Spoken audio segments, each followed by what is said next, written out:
Hello and welcome to another episode of Cloud Security Podcast with Virtual Coffee with Ashish. And today we're talking about security chaos experiment for beginners. For people who are coming in for the first time, this episode would be available as an audio on that link at the bottom. This is being streamed onto YouTube and LinkedIn. So if you're watching from there, feel free to subscribe for more videos like this every week. Today's guest and today's topic is really interesting for me. We've covered some of it in the last year, and I just feel really pumped every time I talk about something really edgy in cybersecurity. And it's really interesting for me to call it edgy as well and probably find out why, because it seems like there is still so many layers to security chaos experiments and engineering that I keep discovering. So I'm going to bring my guest on.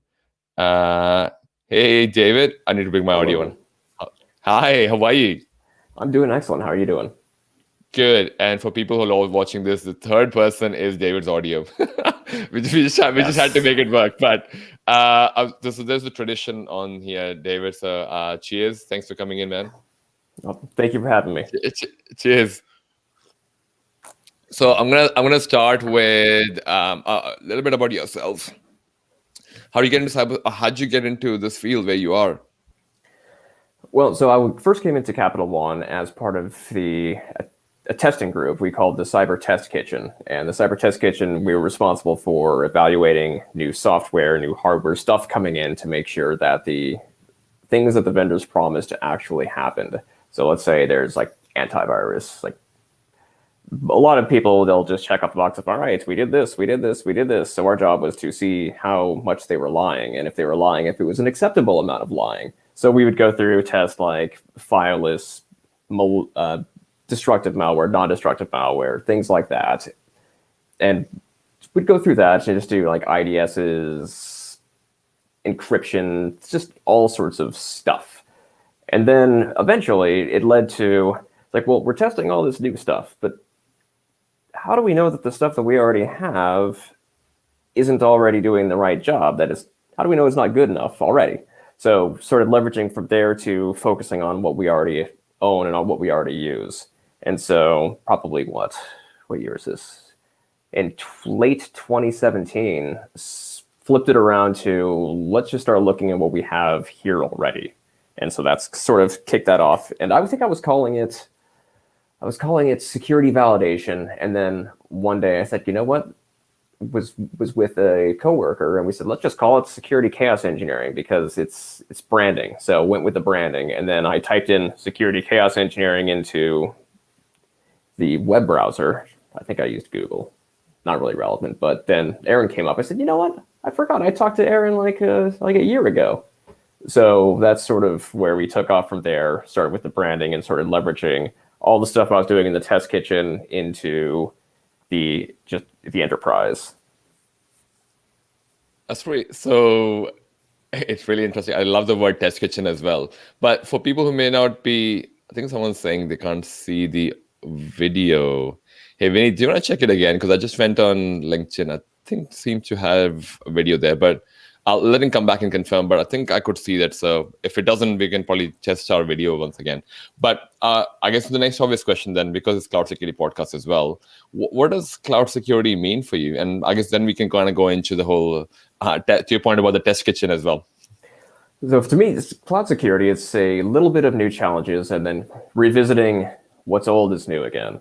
Because we can see what we're allowed to see. And even then, in some cases, we still have to rely on what it is that the vendor is letting us deliver. So something like guard duty, like I don't know if this is still the case, but it was probably like last year. So they would ignore all AWS or EC2 to EC2 traffic. So if you're trying to monitor that, they say, hey, you know what? This is all good. We trust ourselves. So it kind of made it difficult to start focusing on any alerts that would be tested in between the two when it was just ignored. So I was looking through the docs a little bit earlier right before this, and it looks like they're still relying on known bad IP addresses. So, sorry. This is just sorry. This is technical issues, but we got there. Let me just put another angle so we can get two angles of me. Oh, yeah, we should definitely do that. I do want to ask you another question now, because kind Okay. of really fascinating the fact that we find security, I guess, the cloud security pieces. And so when you talk about security chaos experiments, what is this field? And is this something from your test kitchen? No, well, let's see. It is a way to help get things fixed. Because another way, it's like, all right, it's chaos engineering. We're going to break everything. We're going to break everything. But if you just spend all your time breaking things, you're probably not going to get employed for that long, unless you're an offensive security person. So rather than just breaking and breaking and making everyone feel bad, it's like, well, the focus needs to be to fix. It's like, okay, cool. We're going to run stuff. We're going to identify the failure of security controls through experimentation, not trying to break it. So it's going to help us build confidence that systems can deal with malicious entities the way that they were designed. Yeah, there are never-ending ways to break it. Security chaos engineering is specifically around getting fixed, getting baselines in the environment, helping get issues fixed. Like the principles between the chaos engineering and security chaos engineering are pretty similar.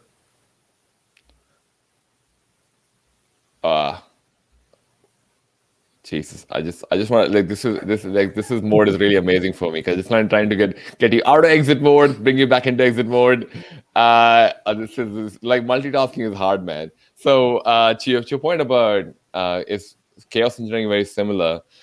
And I had Aaron and Jerome and a few other people come in the past as well who've kind of touched on these topics in a very different way. And I'm curious to hear from your side.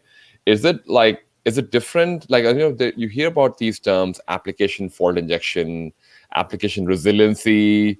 As like some people even take this into SRE field. Like, are they all the same, or are they like, is that chaos engineering? And then there is chaos experiments. Like, please demystify this for me. So I think it's all going to be going into the same place. Like, as it stands, you can't really set up a system that says, all right, we're done here, and just walk away. Like, we can't do old school years of uptime, like take your picture of my system's been up for 15 years. Like, that's not really going to work these days.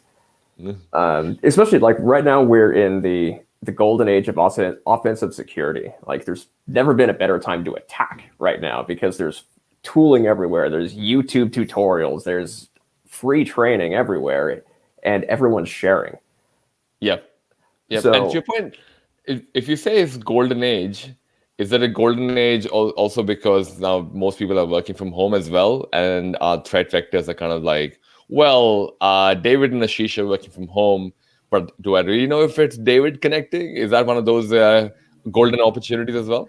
well, so the golden opportunity, it's just to me, it's like there's a lot of time. There's a lot of knowledge sharing. Like, if I've got a question on pretty much anything, I can go into like Bloodhound Slack and talk to people from Palantir, Microsoft, SANS instructors.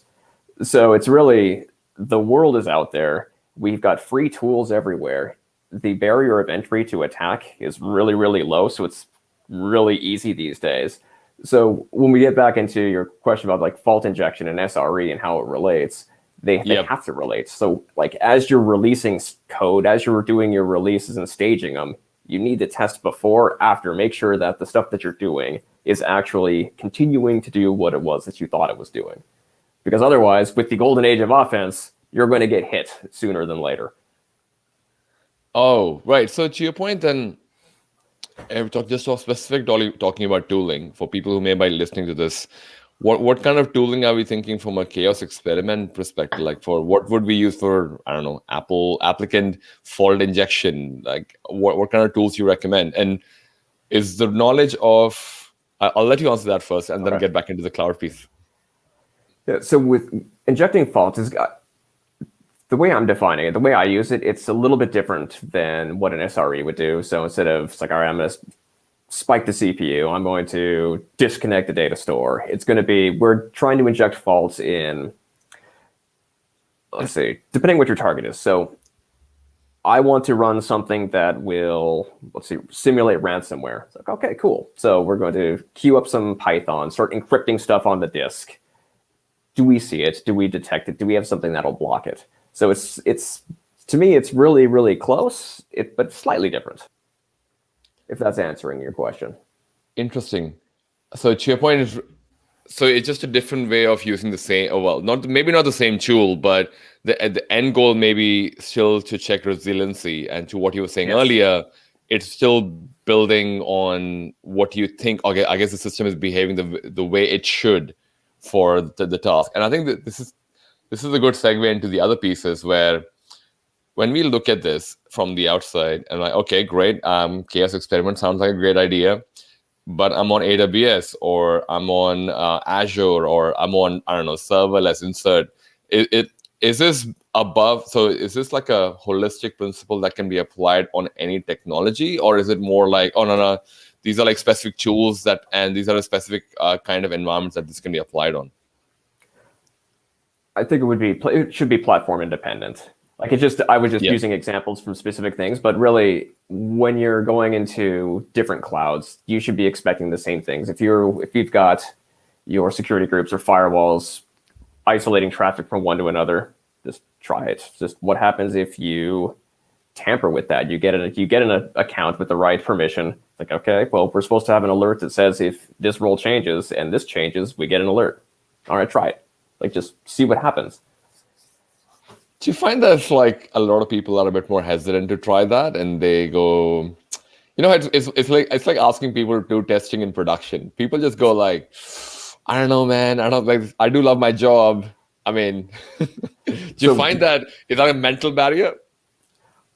No, I think that's a good thing to do, is to be cautious. So what we do is we have our own zones where we have the same rules, and if we break something in production, it doesn't matter because I'm breaking my own thing. Yeah. But the alert should work regardless of where it is. I'm not going to go into something that actually generates money and say, haha, guess what? I'm throwing malware on here, because that would not make me very popular. I definitely would not encourage that as well, and anyone listening should not either. And I think I'm gonna I think change gears a bit as well, because Okay. I think we kind of bounced on a couple of topics. So I'm just gonna bring it back to the basics. So especially for the beginners over here. So we kind of have defined what security chaos engineering is. We've kind of spoken about the experiments. We've kind of spoken about some of the terminologies people could be looking at. Mm-hmm. And we've kind of mentioned the fact that, okay, AWS serverless doesn't really matter, because what you're trying to do is you're trying to make sure there's enough resiliency in the environments that you have, in the way they behave, the function. To your point, if there is a malware, you're able to respond to it appropriately. Now, I feel like as someone who's listening to this, like, sounds like a great idea that, oh yeah, I mean, I guess I should be able to control what I'm doing in my application. If I get DDoS, I should be able to respond to it. Insert scenario here, you should be able to respond to it. But is there like a good starting point for this? Like, where does someone start, especially who may have a history? Like, I think I'm not going to use examples where it's a startup, because I think it's very small, but like, imagine an enterprise, or where there's a lot of history of code and applications and products as well. Is there like a good starting point for those kind of things? Yeah. Just give me a second. I wrote myself a note. Oh, you did? Awesome. I made some notes, because when I don't make notes and I start just riffing on, then it just goes in directions that I don't want to be responsible for. Same here, man. Same here. Fair enough. Yeah. Cool. So the way I would start is I spent a lot of time doing attack trees, just because it's good to help people visualize what it is that we're looking to do. Show the relationships between how you get from one spot to another, and to easily understand the concept. So the way I would start is you find a problem that relates to something that the business cares about. So if you have a SOC, take some critical alerts, test them. If they haven't gone off in a while, if the alert hasn't fired in a while, it's even better, because usually when you've got the alert, you have to wait for someone to attack you. Like, this way, don't wait, just measure it. So if it hasn't fired in a month, then you don't really know if either you're not being attacked or your alert's broken. You don't really know. So you would want to test that. And once you test that, you can say, okay, I've measured this, I know this works, and then you automate it. And then when you get that, you can start getting metrics and start generating metrics. So you take the problem, you're assigning metrics and making sure it works. Like, I fire this off every single day for a month. we've got 30 out of 30. It's like, this works. It continues to work. And then you can start doing deviations. Like, if I change it slightly, does it still work? Does it introduce false negatives now? So it's more of doing something like that. So it's proof positive and proof negative. Like, you could do the same thing with a WAF. So let's say you have your developers going through a WAF. Try running some web shells. Does the WAF stop your web shells? If it does, cool. Well, this is good. So at least we can say, hey, this works. I know it works. Here's the data that proves it. Interesting. And do you call it attack tree? Did you call it? Or attack? Attack. I call it, yes, attack trees. So it'd be, just think of them as graphs. So you start here, then you just draw the, like, all right, I would go to here, draw a little box, go to here, different things that can go off of, pivot from one spot to another. Oh, right. Sorry. I guess to your point, you almost attack tree is like an attack vector as well. Basically, yes. You identify an asset which is I guess important but not too important, so that you don't piss off some people, I guess, and start showing value from there by mapping out the attack tree for what are the possible scenarios that we look out for already, and raise or test those alerts, and then start deviation. Is that how you would approach it? And then what you could do is, in between every layer, just think, okay, I know we have this technology here. We've got these tools. This is what should see this. This is what should see that. Does it? So then you can sort of you can build the expectation of, okay, we expect that we've got this kind of visibility here. Do we? Do you reckon, like, because I almost wonder, is this like a full-time job then? Because, you know, where I'm coming from, because I'm thinking like a lot of companies, I mean, I guess a few of the folks over here listening in would have very small security team as well. Do you reckon it doesn't need to be, it can be automated? So it's like all happens, like you define it once and just keeps happening, right? It doesn't have to be like, because I just don't want people to think that this is only possible if it's a big company with a massive security team. Would you agree? So yes and no. I think if you've got the right engineering, it should live and be driven by engineering, because they're the ones who are doing the work. They're the ones who know their systems the best, and they will know their apps, they'll know their gaps. So security would exist they would double check as just a second pair of eyes. But when let's say you're doing the development, it's like, okay, I've developed this app, there are these flaws, we've remediated these flaws, we'll just check those flaws. Like, just do it before you actually go. So it'll reduce rework in the future. Interesting. So in the future, I would see it being nested into all the different teams to do it. Because like one overarching team, that makes it a full-time job. But when it gets segmented, it gets easier to scale. To your point, I was going to say, it's like, it seems like we're going into DevSecOps territory as well, but I'm going to stay away from it. But I've got a question here from Vinny. Would you scope physical hardware failure as part of security chaos engineering? I would not. So the reason why I wouldn't is because I don't keep it in my scope to simulate an entire outage, but I would take into consideration, if that layer was missing, do we have enough visibility to be able to compensate for that? Oh, interesting. So let's say you've got let's say you have an IDS. Yeah. And it's like, all right, I've got an IDS, I've got an IPS, I've got this, I've got firewalls. If the IDS just drops, it's like, do we still have visibility before that layer, after that layer, so we can identify that? So I wouldn't necessarily simulate like physical hardware failure, but taking that into account of, if that was dropped, do we still have layers of defense that we expect? Oh, interesting. So I guess almost like there's like an overarching step before you start, where you're doing asset identification. Yes. For what's important, and then going, okay, what are my different failure scenarios and attack vectors, and then kind of mapping out, like almost like making like a playbook inside your company for what makes the right sense for you. Yeah, it's when you just talk about it, it's like, oh yeah, this is really easy. But then when you start getting it, it's like, oh, it's like, I didn't even think about this. This is a lot of work. It's like, okay, let's roll. Yeah, I definitely. It's funny, to your point. Do you have any timelines for any fun from your colleague or from stories you may have heard What's a realistic timeline for even a small experiment? Like, what's the smallest experiment you've seen? The smallest one was the one I started with, was taking top 10 critical alerts that I haven't seen go off and try them. And I did that Right. on the endpoint because the endpoint, I didn't have to involve anybody else. It was all contained on my machine. It's like, okay, let's run this. Let's see what goes on. It's like, okay, cool. I've got results. And then present that to the teams. Like, are these the results you expected? See, if yes, cool. If no, all right, cool. Let's fix it.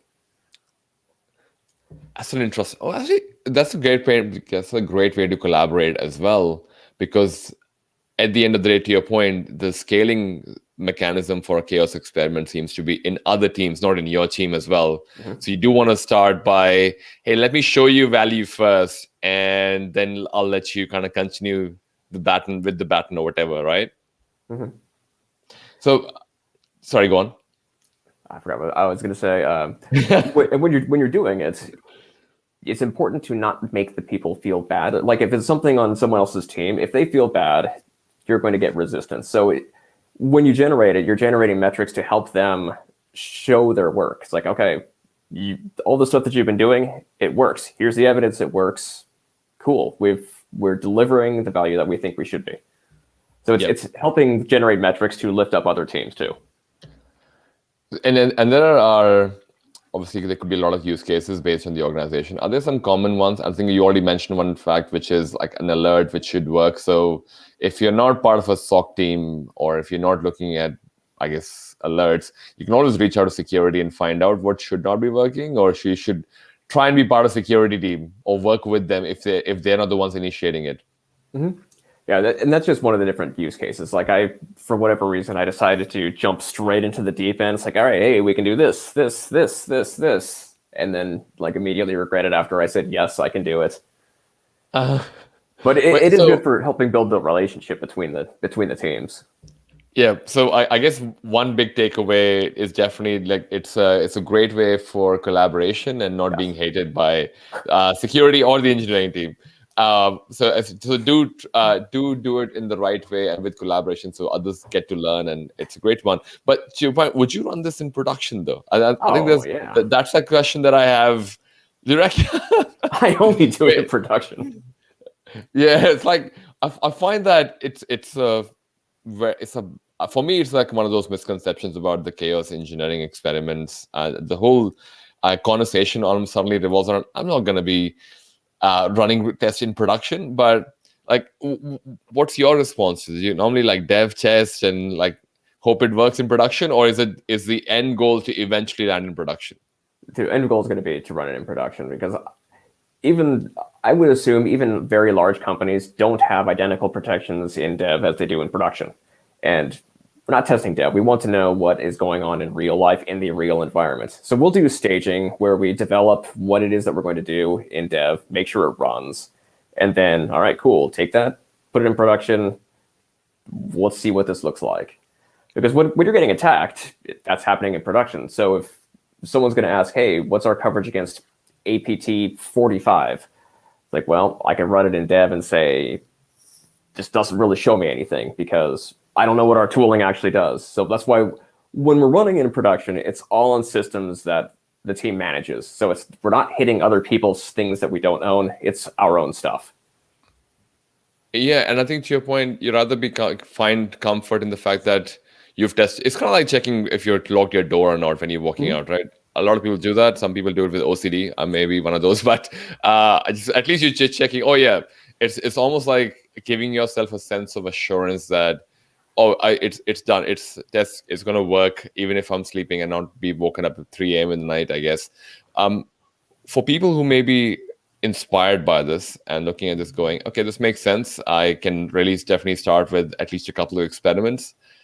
If you start talking from a acceptance from, I guess, a leadership perspective and wider group perspective, is there I guess, what's the value conversation you're having in terms of, is there a way to kind of like get their buy-in as well? Like, and just for people who may not have heard of the chaos engineering, because it may sound very, how do I put this?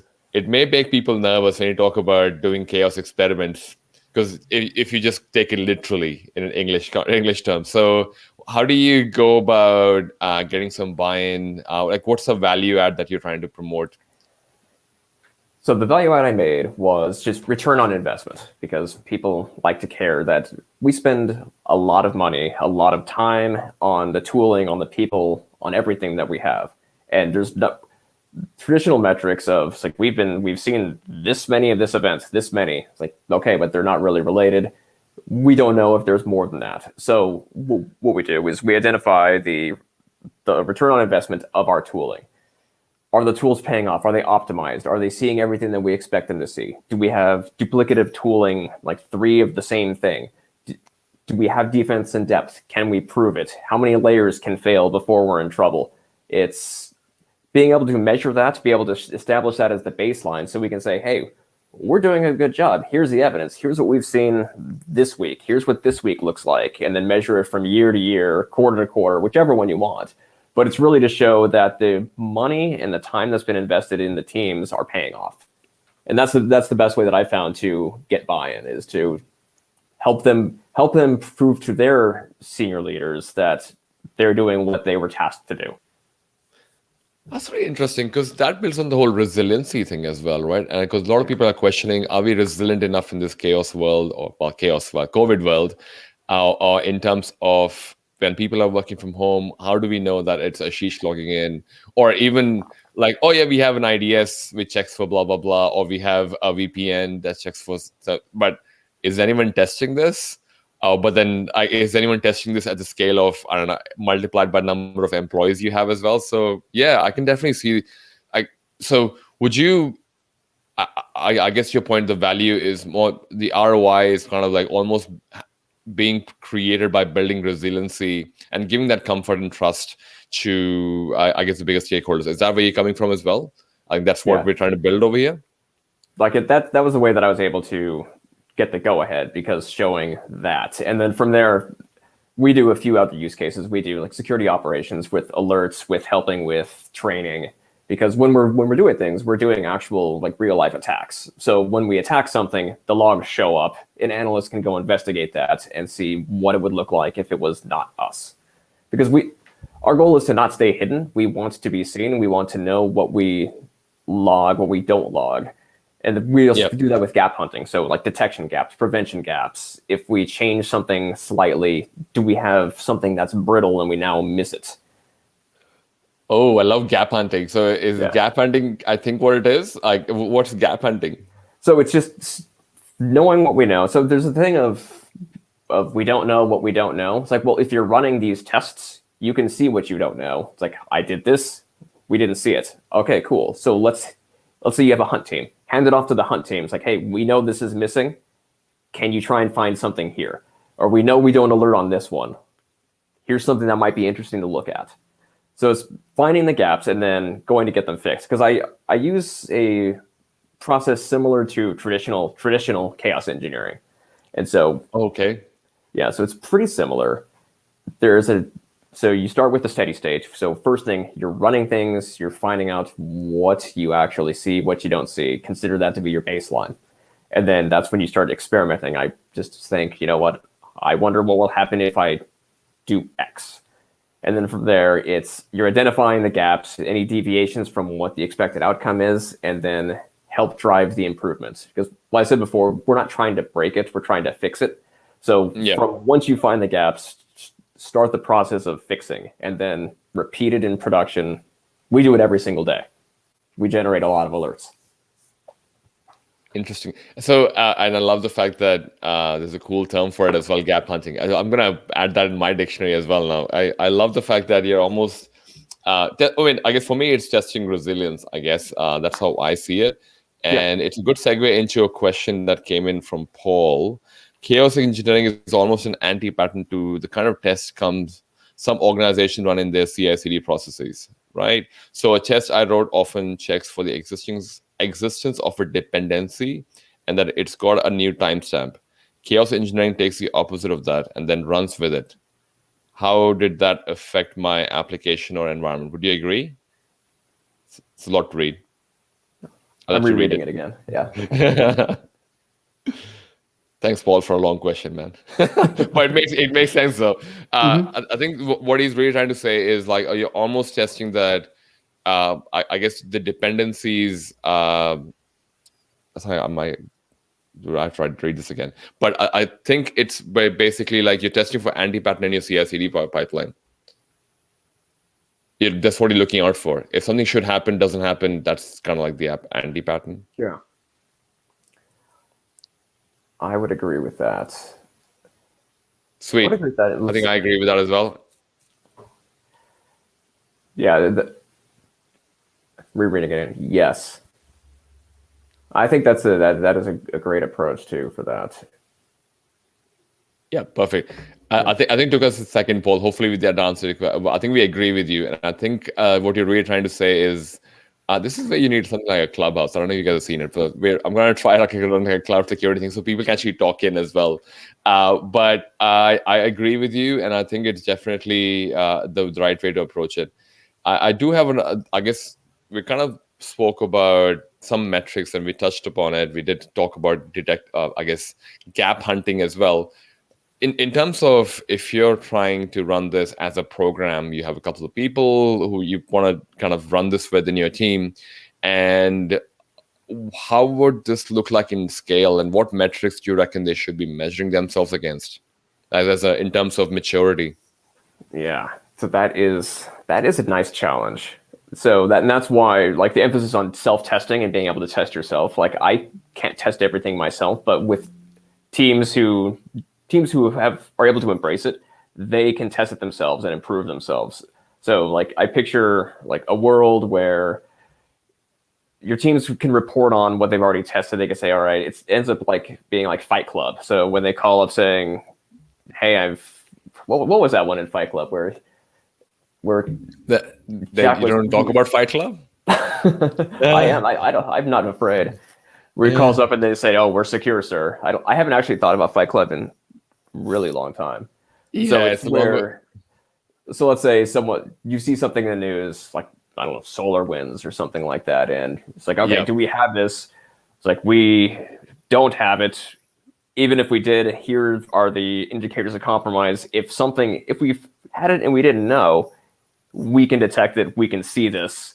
So we don't have to worry about this, and then report that enough. So it's just more proactive security.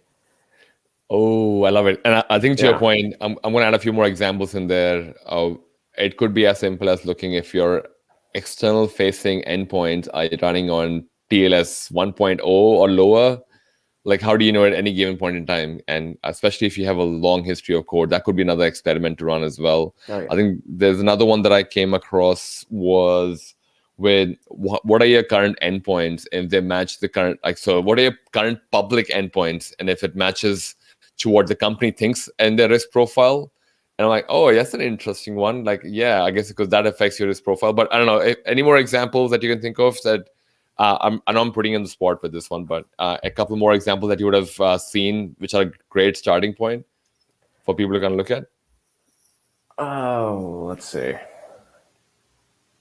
I mean, with stuff like that, it's important to have like an up-to-date asset inventory.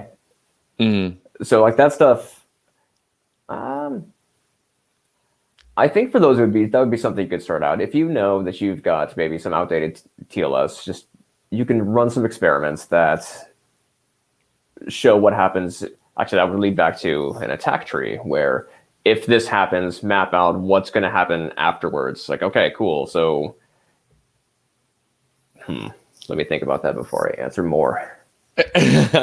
No, I know I did put you on the spot in that one, but I was going to ask, the reason I brought that example up is because there are all these examples which could be unique to an industry and also unique to an organization as well. And kind of like to your point about the attack tree, it does make sense to kind of start defining it. So you kind of, and what I found and where I got those examples was in my couple of previous companies where you almost like you come across a scenario as a security team and say, oh yeah, I'm going to add that to the backlog. But it's just a thing which you should be consistently looking at, or to your point, proactively doing security and keeping an eye out for these things, like how exposed am I? So keeping that in mind, is this something that you recommend that people should Like, can anyone get into this, or is this like only for, I don't know, the security team? Because it sounds like we're trying to collaborate. We're trying to get the engineering team in there as well.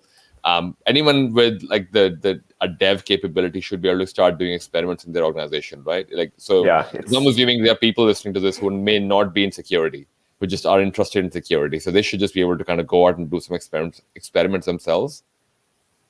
yes, it's getting really, really easy now. If you're worried about, let's say, defensive resiliency with endpoints or anything like that, like not related to cloud or security groups, resource exhaustion, there are a bunch of different open source toolkits that make it easy. So even if you don't have any development experience or you don't have any engineering experience, and that's something like Caldera, Purple Sharp, Atomic Red Team, and there's one that was introduced to the folks who made Caldera are also doing something at Prelude, and they've released an open source testing kit. And so that helps automate that.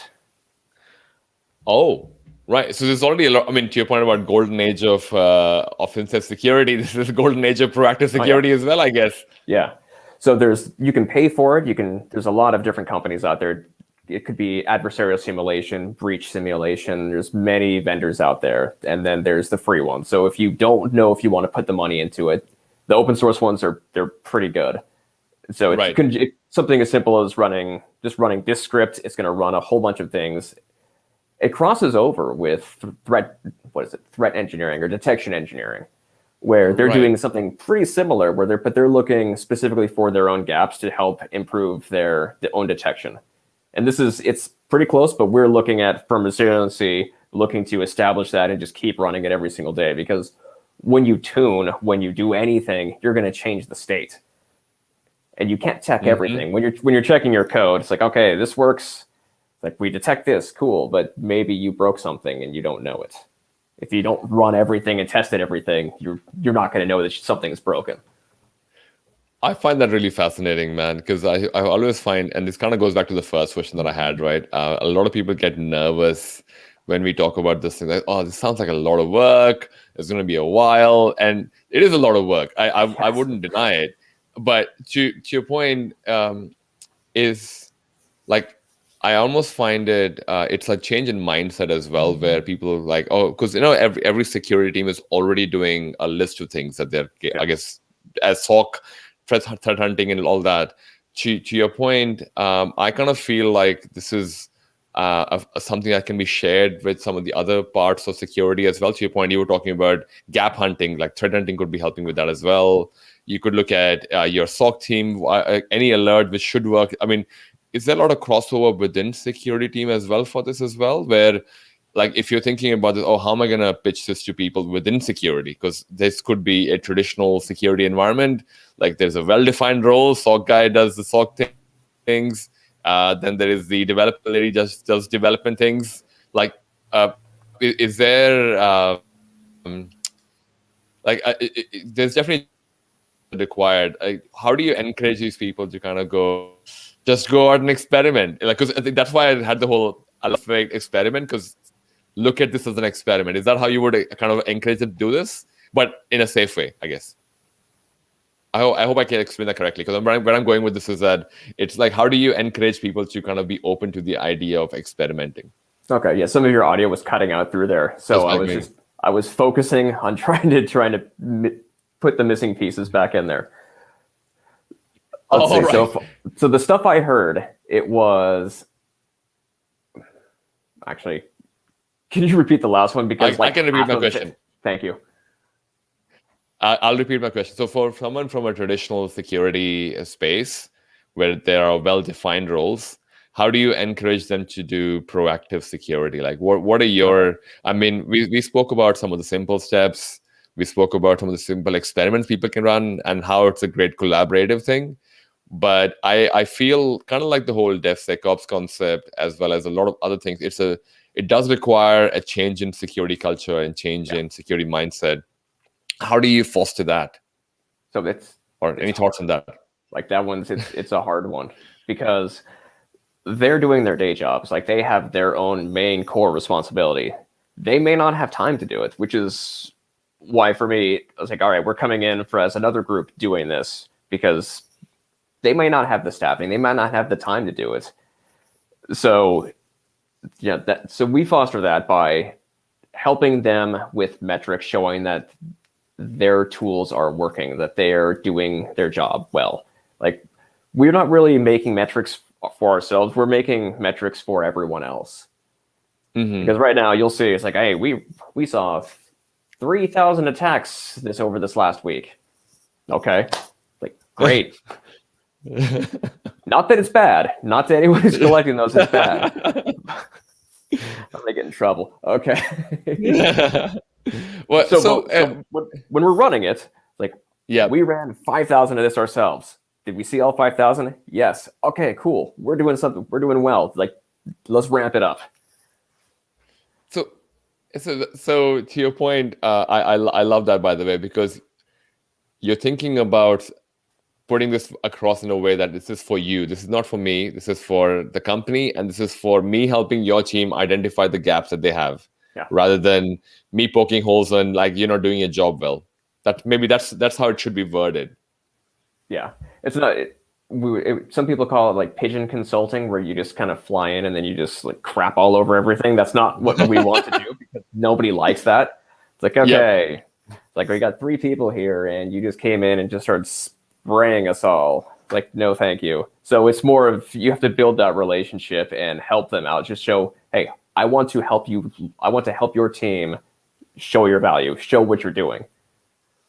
Yeah, and how do you? I was gonna say, are you seeing any theme? Because I mean, I've been coming with my experience in terms of how I see the cloud transformation, and all these transformations still are trying to change the way security looks at it. Are you seeing any trends in terms of when you started working in the engineering space, or sorry, the security chaos experiment space, to where it is now? Because you've been in this for some time. Are you seeing any trends or things that are sticking out and going, is it much more easier to learn chaos engineering now, or like what's standing out for you? Because we spoke about a few resources now, but I'm just curious about where is this going in what you see. I think it's getting easier, especially when you get into Amazon releasing their fault injection. So they're making it easier for them, and then with the releasing of all the open source toolkits, it makes it's a lot easier now than it was, because before it was probably people thinking, let's find out a way just to stage this and run it, and we'll figure out what happens next. So everything's gotten easier on the probing side. Defense it's not easier. It's hard. It's harder. So I haven't heard about the Amazon. Did you say fault injection? They have like a service for that? Let me see. Yes. Give me a second. I wrote it down somewhere. Amazon. So, wow, that would be interesting, that you can actually run these experiments directly in AWS. Yes, let me see. I think it's called Amazon Fault Injection. It is Fault Injection Simulator, a fully managed, waiting for the link to come up, fully managed chaos engineering service that makes it easier for teams to discover an application's weakness at scale. There you go. Wow. So, wait, is this something that came out recently, I guess? Because I definitely wasn't aware of this. Oh, wow. Yeah, clearly I'm talking to the expert here, so you were on top of this the moment it came out. So I do appreciate that, David. I was going to say, it's kind of like, I'm going to switch gears to a bit more fun time, because I think we've kind of like spoken a lot about this field, and I definitely would want people to kind of, I guess, try experimenting, I guess, and in a safe way, without, to your point, doing pigeon consulting, and make sure that we're all about collaboration as well, and being in a way that we're all doing this to make the company more resilient. So I'm gonna switch gears, and I'm gonna go more for some fun questions, because I think we've been having a really interesting technical chat, but I do want people to know a bit more about yourself. So in terms of I guess I've only got 3 questions, so not too personal as well. What do you spend most time on when you're not working on chaos experiments and technology, I guess? That is the stuff behind me. So I spent years, and still spend years, doing music. I used to play in a touring black metal band. They played in Europe and such. So that's what I really enjoy doing. Just the computer thing just is a lot more lucrative and helps me live. Yep. Health pays the bills, I guess. So I do a lot That- of writing, actually I've been working on a Depeche Mode cover song. So that's a lot of fun. Let's see. I've released a few. I did a surf album a while ago and some heavy metal albums. What? Yeah. So well, for anyone who's listening, we're in the company of a rock star. Just saying, I probably should be getting a signature or something from you, right? Like on my T-shirt, sign my T-shirt. I've made like $200 on it, so I'm living it. Well, you'll get there, man. You'll get there. Spotify would definitely push you up. The next question that I have is, what is something that you're proud of but is not on your social media? God, I got nothing on my social media. So, well, even your profile picture as well, man. I have to like the Hunger Games. Like I loved it. I'm like, okay, no matter where I looked for David, it's just that Hunger Games picture, which I loved, by the way. So I feel like it's a lot of fun, which you just don't want to just share on LinkedIn. Yeah, so let's see. I made a great team video where it was the introduction of what was that? What was that show? The Full House intro with the team. So it was all of our cyber chaos engineering team doing that. Yeah. So I like to do really dumb things because I have fun. Like the more ridiculous it is, the more I really want to do it. Like I did for the leadership team over in my group, I ended up doing an inspirational, like a 1 minute inspirational clip of me saying inspirational things. But I was whispering it. So it just sounded really creepy. Like an ASMR? Yeah. Oh, yeah, like, welcome to my DJ voice, people. Like, yeah. And wow. The stranger it is, the more excited I am to do it. Oh yeah, dude. David, you and I are gonna get along so well. I've got one final question for you. What's your favorite cuisine or restaurant that you can share? When I was living in Las Vegas, I really, really liked Lotus of Siam. That was one of my favorites. So it's usually Lotus of Siam. It was, let's see. It's sort of a toss-up. Sushi, Thai, Indian, anything like that it's going to be one of my favorites. Interesting. Oh, cool. No, thanks for sharing that, man. This is really great, man. I think in terms of for people who are really curious about the security chaos experiments and how they can kind of get some more information, where can they reach out to you? I would say probably the safest one is going to be LinkedIn because I'll actually respond. Because other than that, I don't really spend that much time in social media. Fair I point. think it's a result of growing up in the 90s when social media was used to just troll everybody. So I try to avoid it because, like, you could ask any of the people that I work with. So LinkedIn is going to be the best place. Fair enough. All right. I'll put a link on that on the show notes as well, so people can reach out to you, man. But this was really awesome. Thank you so much for coming in and dropping some gems here, man. Yeah, thanks for having me. No problem. All right. I'll for everyone else, I hope you got some value out of it. Well, look forward to hearing you guys on the next episode as well. But in the meanwhile, I thank you, David, and I will see everyone next week. See ya. Peace. Thanks.